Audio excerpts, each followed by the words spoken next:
Hello everyone, नमस्कार आप सभी को। आप सबका स्वागत है हमारे चैनल पे आरपी शिक्षा ग्रुप ऑफ एजुकेशन। और मैं आपकी टीचर पूजा जैन। जैसे कि आप जानते हैं कि ये हमारी classes JBT special, BEd special दोनों ही कोर्सेज के लिए वैलिड है।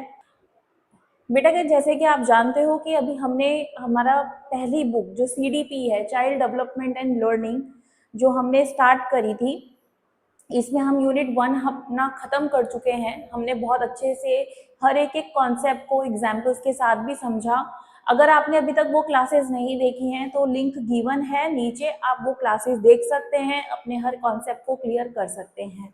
हम यूनिट 2 स्टार्ट करने वाले हैं जिसका नाम है ages and stages of development birth to childhood. बेटा क्या होता है, जब बच्चा जन्म से चाइल्डहुड तक मतलब किशोरावस्था तक जब बच्चा आता है तो उसकी जो स्टेजेस होती हैं वो कैसी होती है, उसकी एजेस क्या क्या होती हैं, क्योंकि ये चीज़ें समझने की ज़रूरत है। क्योंकि हम ये भी समझ रहे हैं कि नॉर्मल बच्चे का जन्म कैसे होता है, किस तरीके से उसका विकास होता है, और एबनॉर्मल चाइल्ड का कैसे होता है। तो एक टीचर को ये चीज़ समझने की बहुत ज़रूरत है कि वो समझ सके अपने स्टूडेंट्स को, अपने बच्चों को, कि भाई क्या ये नॉर्मल है या नहीं है। तो उसके लिए आपको उसका पूरा प्रोसेस पता होना चाहिए। तो आप एक चीज़ सोचिए कि जब माँ के वॉम में, माँ की कोख में जब बच्चा माँ की कोख में जब बच्चा होता है तो वो कैसे बड़ा होता है, कैसे उसका विकास होता है, कैसे उसकी डेवलपमेंट होती है। क्या आप ये बर्थ से, जो जन्म से पहले की, देखो 9 महीने कोख में है, 9 महीने के बाद जन्म होता है, वहां से हम लोग कंसीडर करते हैं। लेकिन 9 महीने से पहले माँ की कोख में भी बच्चे का डेवलपमेंट हो रहा है, स्टेजेस हैं। तो क्या आप उन स्टेजेस को जानते हैं? तो उसी के बारे में भी हम समझेंगे कि क्या क्या किस तरीके से चीजें होती हैं। ह्यूमन डेवलपमेंट बेटा स्टार्ट कहाँ से होता है? कंसेप्शन से। जब एक लेडी, एक वुमन कंसीव करती है, कोख में जब एक माँ के बच्चा आता है, वहां से स्टार्ट हो जाता है। और फिर वो धीरे धीरे धीरे अलग अलग स्टेजेस पे जाता है, जिसे हम प्री नेटल स्टेज बोलते हैं। ये आप लिख सकते हैं। कौन कौन सी स्टेजेस होती हैं बेटा? Prenatal stage, prenatal stage होती है। दूसरी कौन सी स्टेज होती है बेटा? इन्फेंसी स्टेज होती है। ये स्टेजेस आपको पता होनी चाहिए। ऐसा मत समझना कि ये तो बीएड स्पेशल वालों में है, हम नॉर्मल कर रहे हैं तो हमारे में तो एक टॉपिक ही नहीं है। ये चाहे बीएड नॉर्मल कर रहे हो, जेबीटी कर रहे हो, या स्पेशल में आप कोर्स कर रहे हो, तो ये आपको स्टेजेस पता होनी चाहिए, इम्पॉर्टेंट है। और ये तो वैसे भी कॉमन नॉलेज बेस भी अच्छा टॉपिक है कि वी शुड नो कि किस किस तरीके से स्टेजेस होती हैं। तो हमारा फोकस रहेगा इन सब स्टेजेस पे कि किस किस तरीके से रहता है। तो आज हम समझेंगे सबसे पहले कि प्री नेटल डेवलपमेंट क्या समझेंगे हम। प्री नेटल डेवलपमेंट पे फोकस रहेगा, उसके बाद धीरे धीरे हम अपना आगे समझेंगे। तो इसके अंदर बेटा क्या क्या रहेगा ये आप समझो। प्री नेटल डेवलपमेंट में बेटा सबसे पहले होता है जाइगोट, फिर है एम्ब्रो, फीटस, फिर ट्राइमेस्टर, फिर इन्फेंसी, फिर नियोनेटल पीरियड आता है, फिर physical, sensory, social and cognitive development. हम धीरे धीरे करके सारे टॉपिक्स को समझेंगे कि किस किस टॉपिक में क्या क्या चीजें हैं, किस तरीके से प्री नेटल डेवलपमेंट होता है। फीटस जो होता है, फीटस में जो ग्रोथ होती है, जो वृद्धि होती है, उसके स्टेजेस क्या क्या होते हैं, क्या क्या पड़ाव होते हैं। हम समझेंगे इन्फेंसी डेवलपमेंट, जो शेषावस्था होती है, उसमें किस तरीके से विकास होता है, शारीरिक और संज्ञात्मक विकास कैसे होता है। ठीक है, तो सबसे पहले हम समझेंगे प्री नेटल डेवलपमेंट क्या होता है। बेटा prenatal development means development before birth. इसका मतलब क्या है? डेवलपमेंट बिफोर बर्थ, जन्म से पहले का जो विकास है, जो माँ की कोख के अंदर जब बच्चा होता है, माँ के वॉम में जब एक बच्चा होता है, एक बेबी होता है, उसका किस तरीके से विकसित वो हो रहा होता है, उसका विकास कैसे हो रहा होता है। तो बेटा ये कैसे स्टार्ट होता है? इट स्टार्ट फ्रॉम, ये देखो बहुत बेसिक चीज है, आपको पता होना चाहिए। इट स्टार्ट फ्रॉम कंसेप्शन, जब एक मदर कंसीव करती है, और ये कब तक चलता है? ये वाला प्रीनेटल वाला, ये कब तक चलता है? Until the birth and continues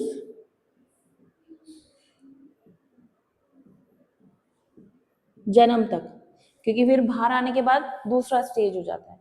तो इसके अंदर बेटा क्या है, आपको क्या समझना है कि ये कौन सा स्टेज है? जन्म से पहले का। कब स्टार्ट होता है? जब एक मदर कंसेप्ट करती है, और कब तक रहता है? जब तक बच्चे का जन्म नहीं हो जाता तब तक का।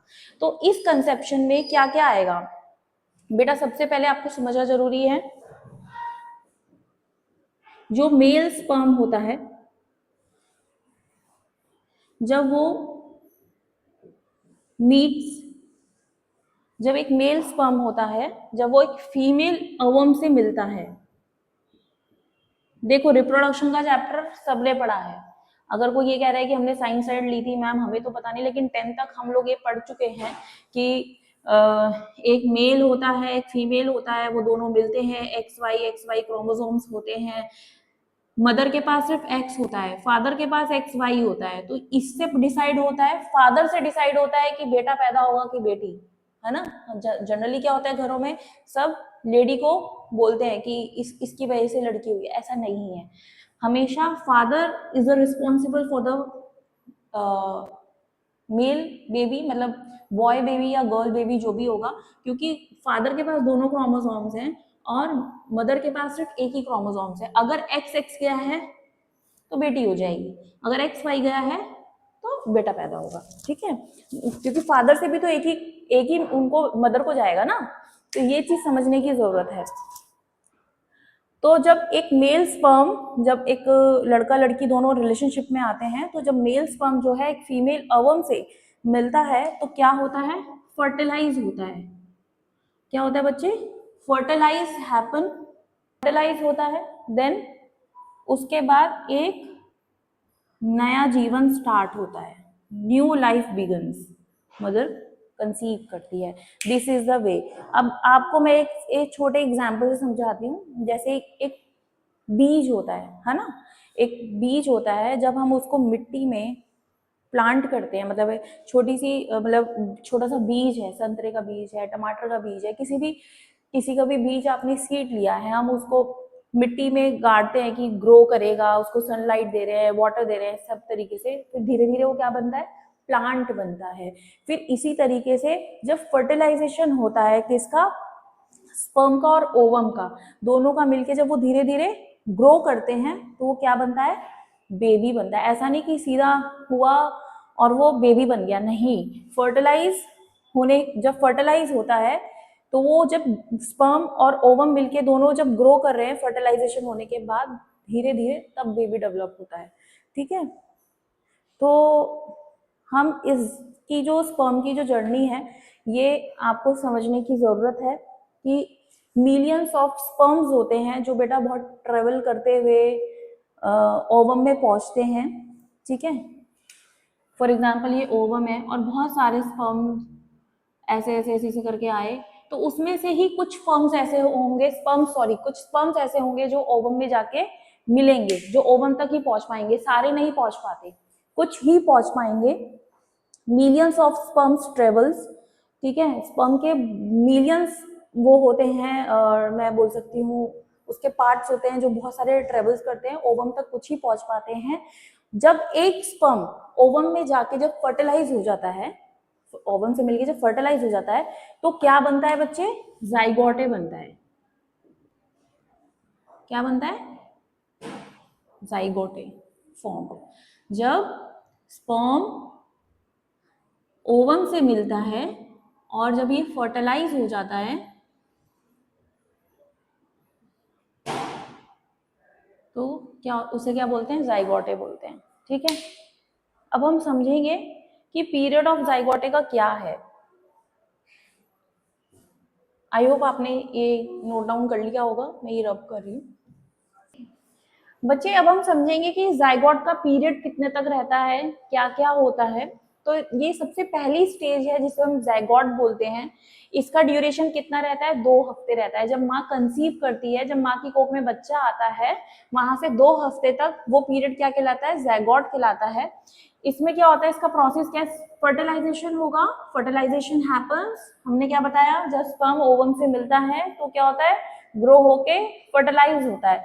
तो वो फर्टिलाइज होता है, उसके बाद क्या होते हैं? जो सेल्स होते हैं वो सेल डिवीजन स्टार्ट हो जाता है। फिर जाइगोट जो होता है वो कहाँ जाता है?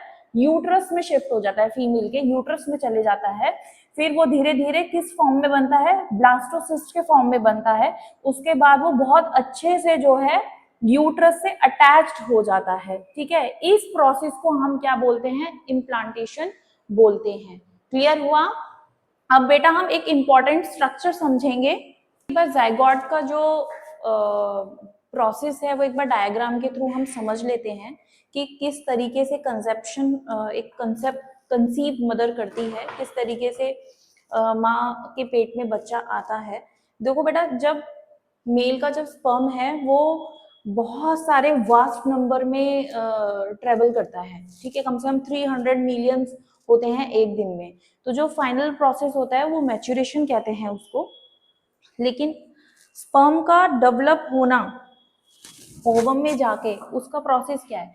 ये एक मदर का ओवम है, एक लेडी का ओवम है, ये फर्टिलाइज हुआ, यहाँ पे बहुत सारे स्पर्म्स हैं। ठीक है, उसमें से सिर्फ 2-3 ही अंदर आ पाए, जिसे हम बोलते हैं फॉलोपियन ट्यूब।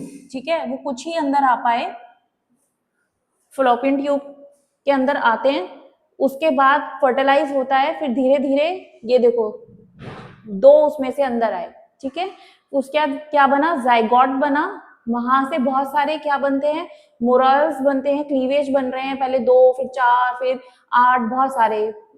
इस पे लिख लो 2 सेल्ड, 4 सेल्ड, भूल गई मैं, ये 8 सेल्ड। इस तरीके से 2, फिर 4, फिर 8, इस तरीके से बनते हैं। बेटा जब मोरुलास बनते हैं, मोरुलास भी अभी भी प्रोसेस ही चल रहा है। उसके बाद ब्लास्टोसिस्ट बनता है। ब्लास्टोसिस्ट जो है जब वो इम्प्लांट हो जाता है,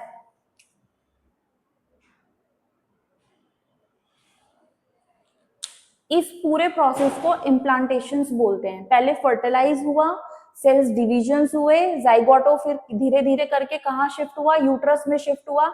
वो किस फॉर्म में यूट्रस में शिफ्ट हुआ है? ब्लास्टोसिस्ट के फॉर्म में शिफ्ट हुआ है। फिर वो बहुत अच्छे से जो है अटैच्ड हो जाता है यूट्रस से। इस पूरे प्रोसेस को हम इम्प्लांटेशंस बोलते हैं। क्लियर हुआ? देखो, बहुत जब स्पर्म्स ट्रेवल करके जाते हैं ना, तो बहुत सारे स्पर्म्स जो है मर जाते हैं। उसमें से कुछ ही ओवम तक पहुंचते हैं, और जनरली वो 6 डेज तक स्पर्म जो है रहता है अंदर। और मैक्सिमम जो है जब वो ओवम से मिलता है तो 1 डे स्टे करता है, 1 दिन तक रहता है।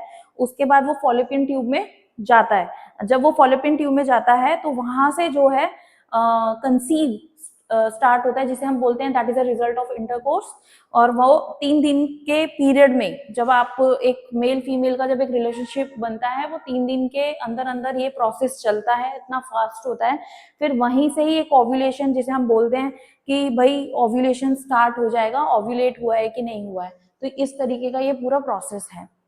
आई होप आपको ये समझ में आया होगा। अब बेटा ये समझना जरूरी है स्ट्रक्चर कि प्लासेंटा क्या होता है। कई बच्चे कंफ्यूज हो रहे होंगे कि जाइगोट को हिंदी में क्या कहते हैं, इसको क्या बोलेंगे। तो जनरली हिंदी मीडियम की बुक में जाइगोट लिखा हुआ है इंग्लिश में, लेकिन इसे हिंदी में हम युग्म नस भी बोलते हैं, या युग्म कोश बोलते हैं, या निषेचन, जो भी आपके में वोकैब यूज किया हुआ है, वर्ड यूज किया हुआ है, आप उस हिसाब से इसको समझ लेना। बेटा एक हम समझेंगे कि जो इम्पोर्टेंट स्ट्रक्चर है, जो माँ की कोख में जब बच्चा रहता है उसका स्ट्रक्चर कैसा रहता है। इस तरीके से स्ट्रक्चर रहता है, इसे हम प्लासेंटा बोलते हैं। ठीक है, जो कवर करके रखता है। और ये क्या है? ये अम्बिलिकल कोड है, जिसे हम गर्भनाल कहते हैं। ठीक है, प्लासेंटा का काम क्या होता है? ये बच्चे को ऑक्सीजन देता है और फूड देता है। और जो अम्बिलिकल कोड होते हैं वो क्या करती है? माँ को और बेबी को कनेक्ट करके रखती है, जिसे गर्भनाल हम बोलते हैं। क्लियर? तो प्लासेंटा क्या करेगा बेटा? प्लासेंटा का काम कैसा है? जैसे कि फूड सप्लाई सिस्टम, फूड खाना बच्चे को प्रोवाइड करना, जैसे कि ऑक्सीजन देना, फूड देना, उसको प्रोटेक्ट करना। और जो वेस्ट चीजें होती है, अपने माँ ने बहुत सारी चीजें खाई है तो उसमें हमारा वेस्ट भी होता है ना, बहुत सारी चीजें, तो वेस्ट को रिमूव करता है। जो फूड इंपॉर्टेंट है वो बेबी को शिफ्ट होता है और उसको प्रोटेक्ट भी करता है। क्लियर हुआ बच्चे? अब हम समझेंगे कि एम्ब्रियो क्या होता है। हमने जाइगोट समझा, जाइगोट क्या होता है, उसके बाद हम समझेंगे भ्रूण क्या होता है, क्योंकि जाइगोट फर्स्ट स्टेज है, फिर सेकंड स्टेज आती है हमारी एम्ब्रियो, जिसे हम भ्रूण बोलते हैं। 2 वीक्स तक जाइगोट रहता है, उसके बाद 2 हफ्ते से 8 हफ्ते एम्ब्रियो होता है। ये बहुत इंपॉर्टेंट स्टेज है। ये 3 लेयर्स में डेवलप होती है बेटा इसके अंदर, जिसे पहले बोलते हैं एक्टोडर्म, इसके अंदर स्किन और ब्रेन डेवलप होता है। मेसोडर्म के अंदर मसल्स और बोन्स डेवलप होते हैं, और एंडोडर्म में इंटरनल ऑर्गन्स डेवलप होते हैं। तो ये बहुत इंपॉर्टेंट है। ये एक तरह से क्या है बेटा, जैसे एक घर बनता है, तो घर के लिए जब हम घर बनाते हैं एक, तो उसमें हम क्या करते हैं, एक फाउंडेशन तैयार करते हैं, फिर वॉल्स बनाते हैं, फिर एक स्ट्रक्चर बनाते हैं। तो ये बेबी का जो स्ट्रक्चर है वो 3 लेयर्स में डेवलप होता है, जिसको हम एक्टोडर्म, मेसोडर्म और एंडोडर्म से के टर्म से हम बोलते हैं। ठीक है, तो फर्स्ट मंथ में एम्ब्रियो बेसिकली क्या है बेटा, एम्ब्रियो क्या कर रहा है, बेसिक बॉडी स्ट्रक्चर दे रहा है बच्चे को। क्या कर रहा है, फॉर्म्स अ बेसिक स्ट्रक्चर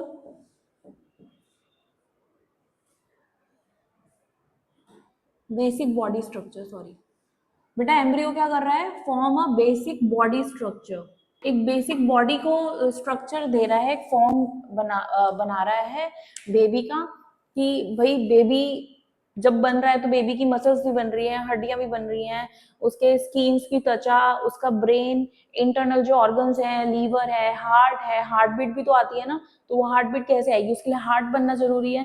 तो जो इस तरीके की जो इंटरनल चीजें हैं, एक तरह से एम्ब्रियो क्या कर रहा है, बेसिक बॉडी स्ट्रक्चर दे रहा है। ठीक है, उसके बाद बेटा क्या होता है, फर्स्ट मंथ में हम ये समझेंगे फर्स्ट मंथ में क्या क्या चीजें डेवलप होती हैं।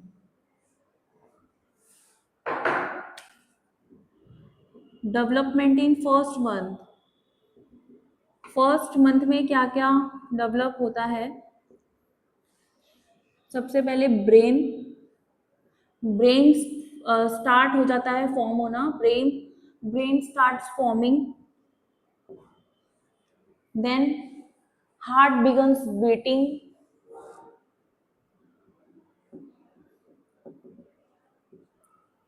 धड़कन आनी शुरू हो जाती है। धड़कन मैक्सिमम 8 वीक्स तक बच्चे की धड़कन आ जाती है। जनरली डॉक्टर्स भी यही चीज बोलते हैं कि 6 वीक्स तक आ जाती है। अगर कोई कोई बच्चा बहुत लेट होता है तो 7 वीक्स 8 वीक्स में, नहीं तो मैक्सिमम ज्यादातर 6 वीक्स तक बच्चों की हार्ट बीट्स आ जाती है। और क्या होते हैं, ऑर्गन्स स्टार्ट्स डेवलप, ऑर्गन्स भी डेवलप होने शुरू हो जाते हैं। ठीक है, तो फिर ये क्या हो रहा है बेटा फर्स्ट मंथ में। फिर सेकेंड मंथ में बेटा क्या क्या बनेगा, आईज, बच्चे की आईज बनती है, नोज बनती है, आर्म्स बनते हैं, लेग्स बनते हैं, ये फॉर्म होना शुरू हो जाता है, ये बनते हैं। फिर थर्ड मंथ में क्या बनता है बच्चे,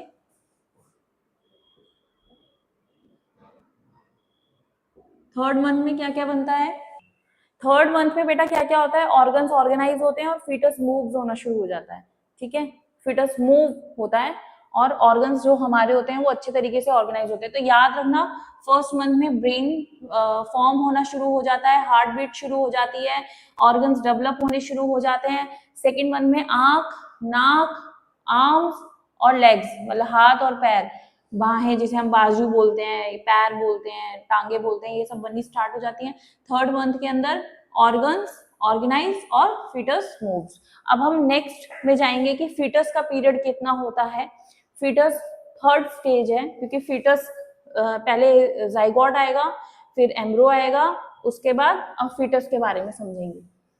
बेटे अब हम समझेंगे फीटस का पीरियड कितना होता है और फीटस क्या है। फीटस हमारा थर्ड स्टेज है, इसके अंदर देखो एम्ब्रियो में क्या था, 2 वीक्स टू 8 वीक्स था, अब 9 वीक से लेके बर्थ तक, जब तक बच्चे का जन्म होगा, वो फीटस स्टेज कहलाता है, that is a third stage. इसके अंदर जो ग्रोथ है बहुत रैपिड होती है, बहुत फास्ट होती है। इसमें जो बॉडी होती है बच्चे की वो क्या हो जाती है, पहले से ज्यादा स्ट्रॉन्ग बन जाती है। अब इसके अंदर हमारे ट्राइमेस्टर स्टार्ट हो जाते हैं, फर्स्ट ट्राइमेस्टर, सेकेंड ट्राइमेस्टर। अब हम ये समझेंगे फर्स्ट ट्राइमेस्टर में क्या क्या होता है। जैसे कि हमने समझा कि फर्स्ट मंथ में ये है, सेकेंड मंथ में ये चीज हो रही है, इसी तरीके से ट्राइमेस्टर में क्या क्या चीजें डेवलप होती हैं वो हम समझेंगे। फर्स्ट ट्राइमेस्टर में बेटा क्या होता है, ऑर्गन्स फॉर्म होते हैं, ऑर्गन्स बनते हैं, हार्ट बीट करती है और ब्रेन विकसित होता है, ब्रेन डेवलप्स, ठीक है। फिर उसके बाद सेकेंड ट्राइमेस्टर आता है। सेकेंड ट्राइमेस्टर में क्या होता है बच्चे, सेकेंड ट्राइमेस्टर के अंदर बेबी ग्रो होता है, बेबी बढ़ना स्टार्ट हो जाता है, बेबी ग्रोज। फिर हेयर्स दिखने लगते हैं, हेयर अपीयर्स, बाल आने लग जाते हैं, ब्रेन डेवलप्स होता है और मदर फील्स मूवमेंट, जो माँ है वो बच्चे की मूवमेंट्स को फील करने लगती है कि बच्चा घूम रहा है, बच्चा किक मार रहा है, वो सेकेंड ट्राइमेस्टर में मदर फील करने लगती है। जैसे कि बच्चे ने किक मारा तो मदर को फील होगा, तो वो तुरंत बोलेगी कि अरे बच्चे ने किक किया, राइट। तो उसी को ही हम क्या बोल रहे हैं कि that is a second trimester. फिर उसके बाद थर्ड ट्राइमेस्टर पे आते हैं। थर्ड ट्राइमेस्टर में बेटा क्या होता है, ये इंपॉर्टेंट है, जो बीएड स्पेशल कर रहे हैं दे शुड नो। बाकी जो नॉर्मल बीएड भी कर रहे हैं, अगर पेपर में आ जाता है कि explain the stages of the development, तो आप उसमें 16 नंबर का पेपर होता है, 16 नंबर का क्वेश्चन आता है, तो उसको लिखने के लिए आपके पास you have some stuff to write, right. आपके पास कुछ स्टफ होना चाहिए, कुछ मैटर होना चाहिए, तो आप उसमें ये चीजें एक्सप्लेन कर सकते हो। अब बेटा इसमें क्या है, थर्ड ट्राइमेस्टर में क्या क्या होता है, फर्स्ट ट्राइमेस्टर और सेकेंड ट्राइमेस्टर हमने समझ लिया, ठीक है। इसमें बच्चा क्या करने लगता है, बेबी गेन्स वेट, बच्चे का वजन बढ़ना स्टार्ट हो जाता है। और क्या होता है, लंग्स, फेफड़े डेवलप होते हैं,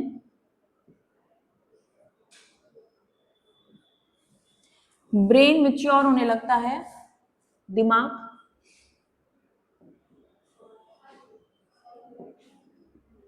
और बेबी प्रिपेयर हो रहा होता है जन्म के लिए, बाहर निकलने के, बाहर की दुनिया में आने के लिए, प्रिपेयर्स फॉर बर्थ, ठीक है। तो ऑलमोस्ट ये कितना हो गया, एट 28 वीक्स हो गए।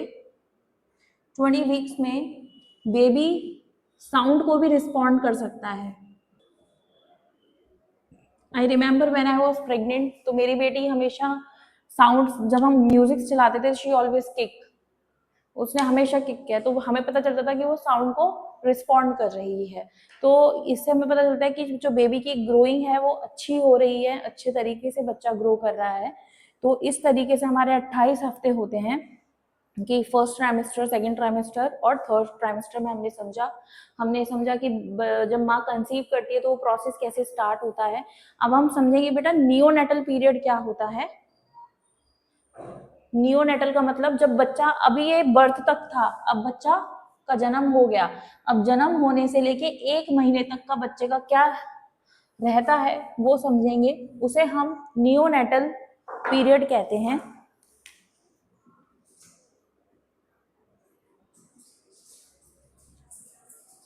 कि कहां से कहां तक रहता है बच्चे, बर्थ टू 1 मंथ, ठीक है, जन्म से 1 महीने तक का ये पीरियड होता है, इसे हम ट्रांजिशन पीरियड भी बोलते हैं। This is a transition period as well, है ना। बच्चा माँ की कोख में था, वहां से बाहर की दुनिया में आया है, इसे हम एक ट्रांजिशन पीरियड भी बोलते हैं। और बेबी कैसे, ट्रांजिशन पीरियड क्यों बोल रहे हैं, अभी मैंने आपको बताया ना, माँ की कोख से, क्योंकि बेबी मूव कर रहा है कहाँ से, मदर की कोख से, मदर्स वॉर्म कहाँ पे? आउटसाइड वर्ल्ड, बाहरी दुनिया में आ गया बच्चा।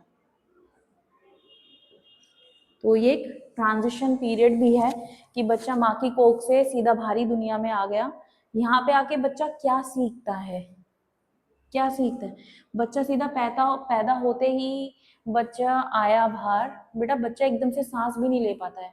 बच्चे को ऑक्सीजन लगाया जाता है, थोड़ी देर के लिए माँ से दूर लेके जाते हैं उसको, उसको वेंटिलेट किया जाता है, क्योंकि बच्चा सीखता है, सांस लेना भी बच्चा सीखता है। तो बेबी क्या क्या सीखता है? Baby learns breathing. हम लोगों को लगता है कितना इजी है, लेकिन this is a very complicated process. बच्चा सोना सीखता है, अभी तक वो माँ की कोख में ही था। बाहरी दुनिया में आके सांस लेना, सोना, दूध पीना, फीड करना, फीडिंग, ये सारे बच्चा सीखता है बाहर आके। ठीक है, तो न्यू बॉर्न बेबी जो होता है बेटा ऑलमोस्ट 16 घंटे सोता है। कितने घंटे सोता है? Almost 16 hours. कई बच्चे 17 घंटे सोते हैं, कई 18 घंटे सोते हैं, तो ऐसे घबराने वाली बात नहीं है, लेकिन मोस्टली बच्चे 16 घंटे सोते हैं। ठीक है, बच्चे कम्युनिकेट करने के लिए, क्राइंग ऑलवेज, रोते रहते हैं, रोते हैं। If they want to say something they will cry, उनको पता है हम रोएंगे तो हमें देखेंगे। तो जब बच्चा रोता है, क्राइंग क्या क्या शो करता है बेटा? हंगर।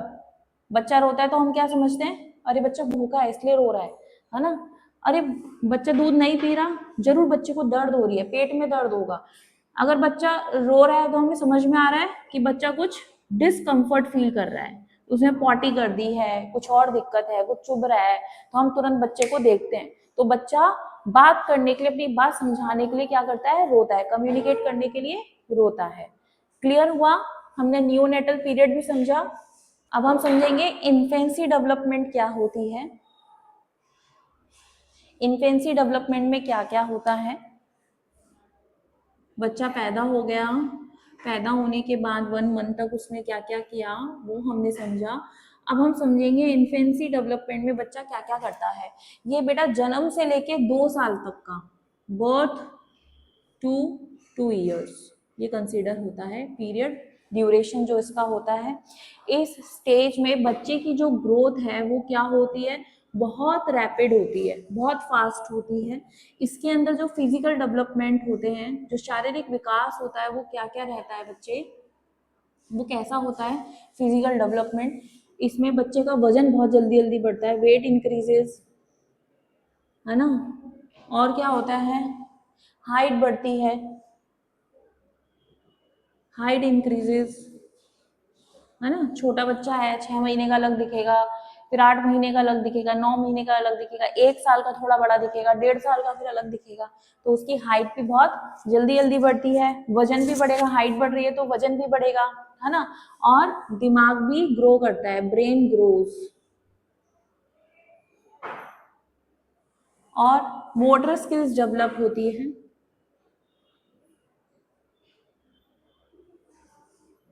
चीजों को घुमाना, उल्टा सीधा करना, मोटर स्किल्स डेवलप होती है। तो इस एज में बच्चा, बर्थ टू 2 इयर्स में बच्चा क्या क्या सीखता है? बेबी लर्न्स, क्या क्या सीखता है बच्चे? बैठना, सिट करना, वॉक करना, क्रॉलिंग करना, घुटने के बल चलता है, थोड़ा थोड़ा वॉक करना सीखता है, चीजों को पकड़ना सीखता है, होल्ड ऑब्जेक्ट। ठीक है, अब हम ये समझेंगे सेंसरी एंड मोटर डेवलपमेंट में क्या क्या है बच्चे, जो हम बोलते हैं बच्चे की इस एज में सेंसरी एंड मोटर डेवलपमेंट। बेटा सेंसरी से समझ में आ रहा होगा, सेंसर्स, हमने 5 सेंसेस होते हैं ना, तो वही उसका यूज करके बच्चा क्या क्या सीखता है, समझता है। तो बेबी यूजेस सेंसेस। सबसे पहले बच्चा क्या करता है बेटा? टच करके सीखता है, ठंडा है, ताता, गर्म है, कोल्ड है, तो टच करता है, टच करके सीखता है, वो विकसित होता है। साइट, देख के सीखता है चीजों को, सुन के सीखता है।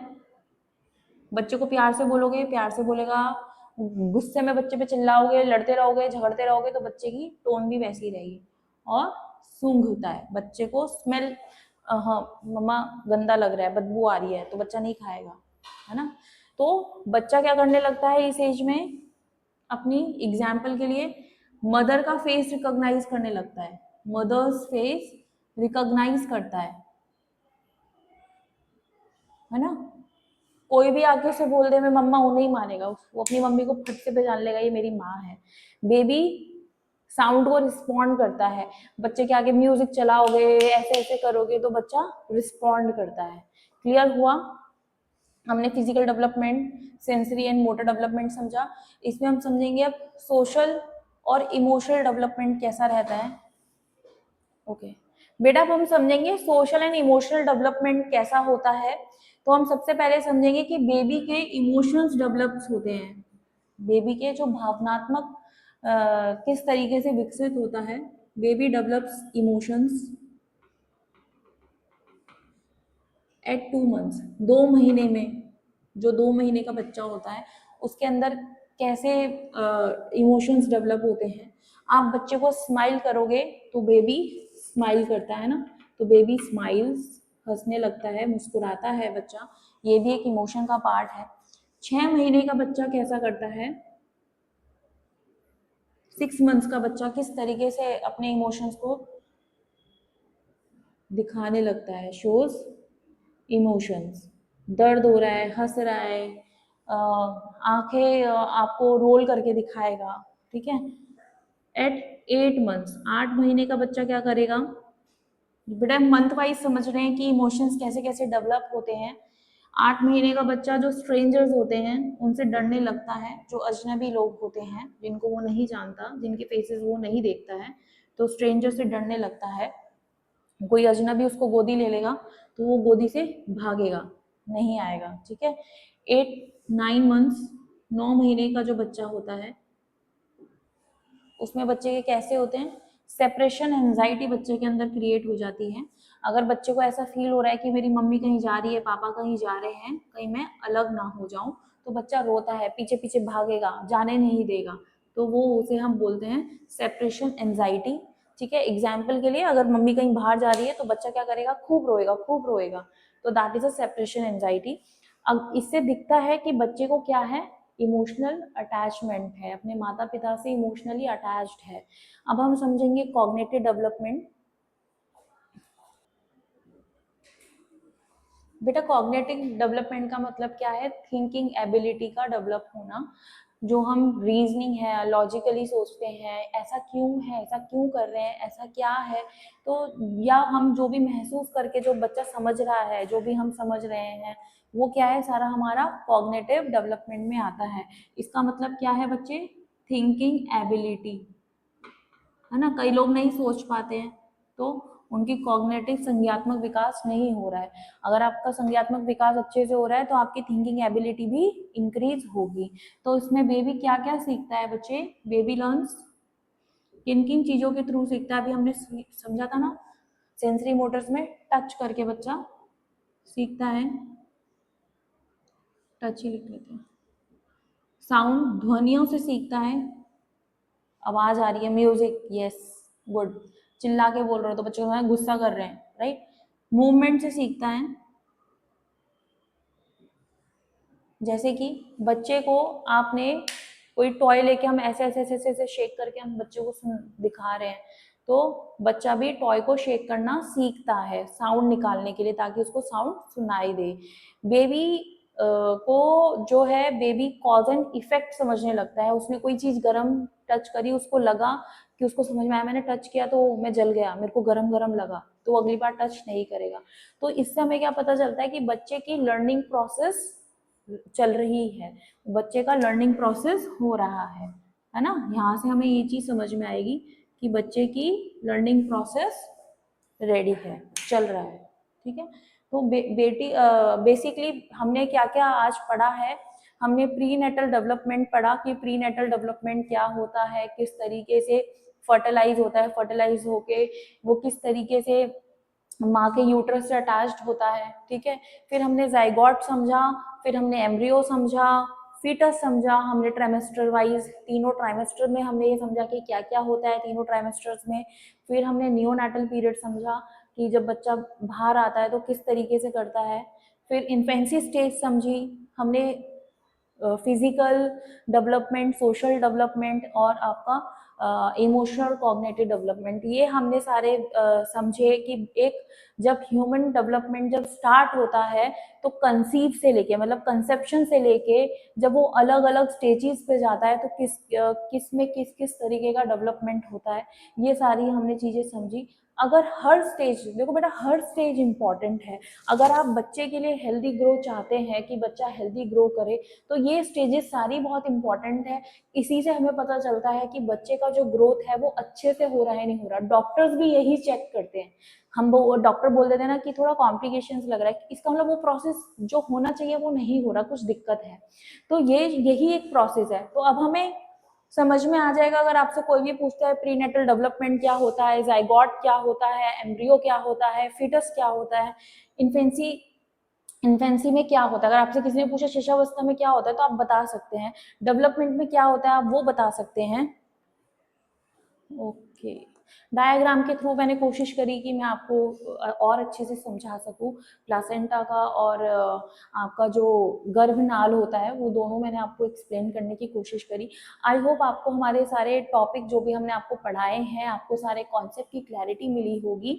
अगर आपको सब कुछ अच्छा लगा है, अगर आपको सारी चीज़ें समझ में आ रही हैं, हमारी वीडियोस अच्छी लग रही हैं तो हमारी इस वीडियो को लाइक करें, हमारे चैनल को सब्सक्राइब करें, बेल आइकन पे प्रेस करना ना भूलें कि जिससे कि जब भी नेक्स्ट क्लास आए तो आपको तुरंत नोटिफिकेशन मिले, जिससे कि आपकी क्लास मिस ना हो। अगर आपके कोई फ्रेंड्स या फैमिली मेम्बर सेम कोर्स कर रहे हैं, अगर उनको ये नॉलेज की ज़रूरत है तो आप उनके साथ ज़रूर वीडियो शेयर करें। आगे अलग टॉपिक के साथ सेम यूनिट में हम आगे बढ़ेंगे। हम आपको अपनी नेक्स्ट वीडियो में मिलते हैं। Thank you.